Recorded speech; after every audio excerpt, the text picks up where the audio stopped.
You think you're tired because you work late. You think you're stressed because life's unfair. But here's the truth. What's really wearing you down is the weight of not being built for the storm. Because the storm isn't coming. It's already here. Every late bill, every cold shoulder, every creeping doubt in your head is not a glitch. It's a test. And not everyone survives it. Right now, most people believe strength lives in muscle, bank accounts, job titles. But those are costumes, cheap decorations. Real strength is the man who can be dropped in hell and still make decisions like he's sitting on a throne. That kind of strength, you can't fake it. You earn it in silence, when no one's cheering, no one's watching, and nothing feels fair. While most are begging for ease, the rare few are building resistance. They're not praying for peace. They're programming themselves for chaos.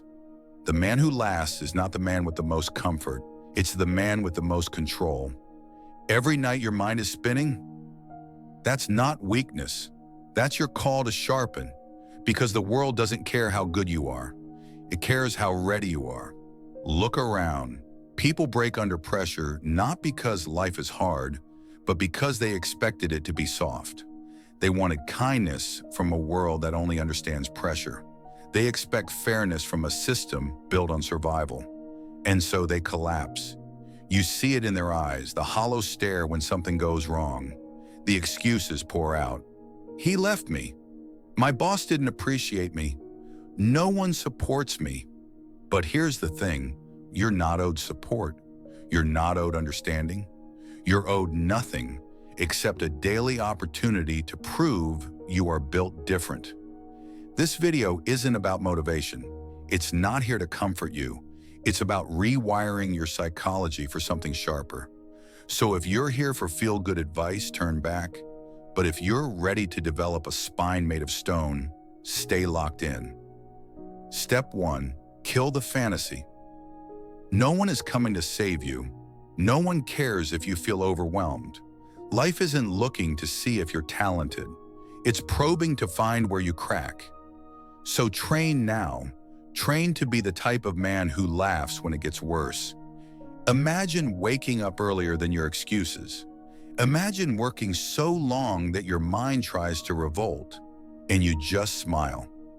Imagine denying yourself the little luxuries that everyone else clings to, because you know they're weakening you.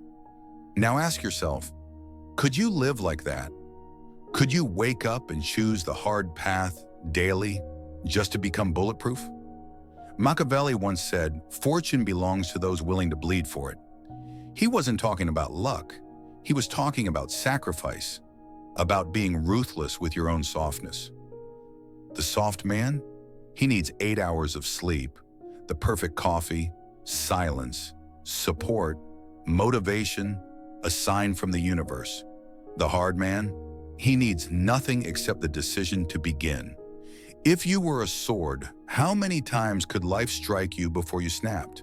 How many betrayals could you take before your vision shattered? How many sleepless nights before your will gave out? Your job now is to stretch that number, to become unbreakable through voluntary suffering. Wake when it hurts, work when it feels impossible, train when you're tired, fast when you crave. Discipline isn't just a tool, it's your armor. And when the real storm hits, and it will, you won't flinch. The weak run from pain. The strong invite it in, serve it tea and say, "You're just another visitor." Most men lose the war in their own head before the world even touches them. They walk around on autopilot, reacting to every nudge, every fear, every whisper. They get manipulated by headlines, texts, glances, likes. Their minds are open fields and anyone can walk in and plant fear. Not you. You build gates. You inspect every thought before it enters. You ask, is this fear mine or was it gifted to me by someone weaker? You ask, is this desire driving me or dragging me? You learn to pause. That one pause right before you snap, panic, cave, is where your entire future pivots. Because if you can stop, even for a second, you can choose. And choice is power. Imagine your mind as a fortress, not a sponge. You don't absorb the world, you filter it. Rage, stored, fear, measured, desire, checked. No impulse rules you. Every reaction is an option, not a reflex. Soon people will notice. You won't talk as much, but when you do, it's sharp. You won't celebrate loudly because you know victories are just checkpoints, and your silence will scare them more than shouting ever could. This isn't about being cold, it's about being in command. The man who owns his reactions owns his life. You become unreadable, unpredictable, untamable. While others are begging for clarity, you'll sit in uncertainty like it's your throne. While they seek validation, you'll move in silence. And silence, real silence, is terrifying to the weak. They'll try to provoke you, test you, decode you, but you've already passed the test they haven't even begun. Your mind obeys you. Your emotions serve you. And that is more dangerous than any threat they can throw. Your body, it's not a trophy. It's a tool. It's not your identity. It's your instrument. It doesn't define you. It obeys you. But most people have it backward. They let their body decide how they feel, what they do, how far they push. I'm sore, I'll skip today. I'm hungry, I'll quit early. I'm tired, I'll try again tomorrow. That's not living. That's bargaining with your own weakness. Your body is not a partner, it's a servant. And if the servant starts calling the shots, the whole empire falls. Look at the way people train, posing, flexing, chasing likes and compliments. They build bodies for display, not for use. They're muscular slaves, because the moment their physique declines, their identity collapses. But when you train to obey yourself, not impress others, everything changes. You stop needing applause. You stop asking for permission. You start building endurance so deep that even your flesh fears disobedience. Ask yourself, can you get out of bed when every cell in your body screams no? Can you keep moving when every muscle has gone numb?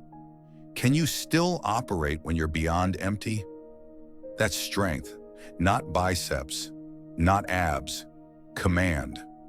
And when you own your body, it spills into everything else. Business, relationships, mental health. Because now you're no longer reacting, you're dictating. Machiavelli once warned, a prince who cannot control his own household cannot rule a kingdom. Your household is your body. If you can't command it, you will never command your life. But even deeper than control, there's sacrifice. Because strength isn't only about what you can carry, it's about what you're willing to let go. The weak cling to comfort, to people, to routines.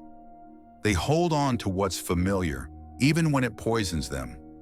The strong, they release. They let go of friendships that dull their edge.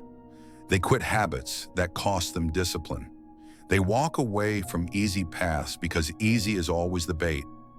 Sacrifice is power, because every time you give something up, you sharpen. You become lighter. You become faster. You become more dangerous. Let go of comfort on purpose, not because life forced your hand. Choose to lose early so you can't be broken later. That's not suffering, that's strategy. Like a general burning bridges so his army fights with no way back. You think you need that sleep in? Burn it. You think you need that approval? Burn it. You think you need their validation? Burn it all, and watch how fast you evolve. When you stop fearing loss, you stop being controlled, because no one can take what you've already surrendered. And then something shifts. People start to notice you don't flinch when they threaten to leave. You don't beg when things are at risk. You stay calm when everything's cracking, because you've already lived without all the things they think you need. You terrify them, without even trying. They see someone who sleeps on the floor and still dominates. Someone who lost the job, the lover, the money, and walked taller after. Machiavelli called this freedom, Not comfort, not power in the typical sense, but the kind of power that comes when nothing has leverage over you. But here's the final piece. Even with discipline, even with control, even with sacrifice, you're still vulnerable if you're predictable. Most people broadcast their entire playbook with every step. Their faces tell you what they feel. Their tone tells you when they're nervous. Their habits never change. And that's why they're easy to beat. The world doesn't fear strong men. It fears unreadable men. You must become unknowable. When people expect you to be angry, stay calm. When they expect you to run, walk. When they expect you to fold, raise the stakes. Make them guess. Machiavelli said a ruler must be both lion and fox. You become both. Fierce when necessary, subtle when wise. You don't react, you calculate. You don't announce, you strike. You don't explain, you act. Even your friends won't know your full hand. Even your enemies won't know where to aim. And in that confusion, you rise. Because unpredictability breeds fear, and fear is protection. Not because you're cruel, because you're unreadable. No one can sabotage what they can't measure. No one can trap what they can't predict. No one can break what they can't touch. Now let's tie it all together. You kill comfort before it kills you. You command your mind until fear obeys. You master your body until it submits. You sacrifice your softness before the world strips it away. And you become so unpredictable that even fate hesitates. This is not theory. This is a transformation. This is how men go from ordinary to untouchable. It's how you stop being just another name in the system and start becoming a force that the system can't contain. So here's the question.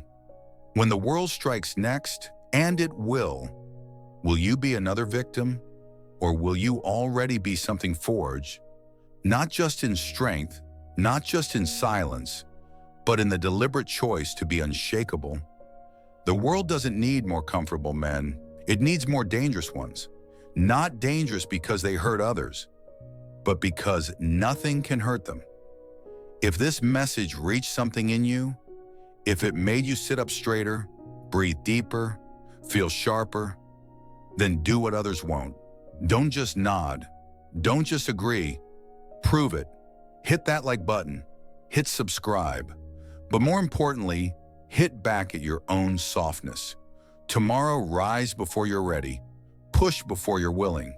Let go before it's safe. And don't stop. Because every step you take away from comfort, you take one step closer to becoming the kind of man who doesn't just survive the storm. He becomes it. If you've made it this far, you're not just scrolling, you're searching for something deeper. Thanks for trusting me with your mind.